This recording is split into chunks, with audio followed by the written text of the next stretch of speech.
അസ്സലാമു അലൈക്കും വറഹ്മത്തുള്ളാഹി വബറകാതുഹു. ബിസ്മില്ലാഹി അൽഹംദുലില്ലാഹി വസ്സലാത്തു വസ്സലാമു അലാ അഷ്റഫിൽ മുർസലീൻ വഅലാ ആലിഹി വസ്വഹ്ബിഹി അജ്മഈൻ. ലോകമെങ്ങും മുസ്ലിം സമൂഹത്തിന് അനുഗ്രഹമായിക്കൊണ്ട് വിശുദ്ധ റമദാൻ കടന്നു വന്നിരിക്കുകയാണ്. തീർച്ചയായിട്ടും റമദാനിലെ രാപ്പകലുകൾ ഒരു വിശ്വാസിയെ സംബന്ധിച്ചിടത്തോളം അവന് ഏറ്റവും വലിയ അനുഗ്രഹം ചൊരിയുന്നൊരു പുണ്യമാസമാണ്. നോമ്പനുഷ്ഠിച്ചുകൊണ്ട് 5 വക്ത നമസ്കാരങ്ങൾ ജമാഅത്തോടു കൂടി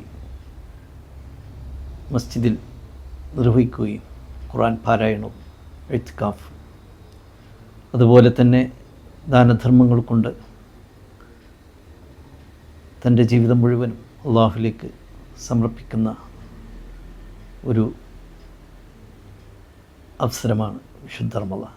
ഓരോ വർഷവും ഈ പുണ്യമാസം വന്നെത്തുമ്പോൾ ഒരു വിശ്വാസിക്ക് ലഭ്യമാകുന്ന ഏറ്റവും വലിയൊരു സൗഭാഗ്യമാണ് തൻ്റെ ജീവിതത്തിൽ വന്നുപോയ തെറ്റുകുറ്റങ്ങൾക്ക് അള്ളാഹുവിനോട് പാപമിരുന്ന കൊണ്ട് എല്ലാവിധ തിന്മകളിൽ നിന്നും വിട്ടുനിന്നുകൊണ്ട് അള്ളാഹു കൽപ്പിച്ച കാര്യങ്ങൾ ജീവിതത്തിൽ ചെയ്തു കൂട്ടുവാനും അവൻ വിരോധിച്ച കാര്യങ്ങളിൽ നിന്ന് പൂർണ്ണമായും വിട്ടുനിന്നുകൊണ്ട് തൻ്റെ വാക്കിലും നോക്കിലും പ്രവൃത്തികളിലുമൊക്കെ വിശുദ്ധി കൈവരിക്കുമ്പോൾ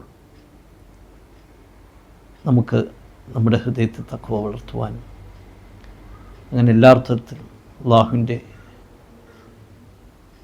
ഇഷ്ടദാസനായി മാറുവാനും സാധിക്കും. തീർച്ചയായിട്ടും ഈ പുണ്യമാസം അതിന് നമുക്ക് ഏവർക്കും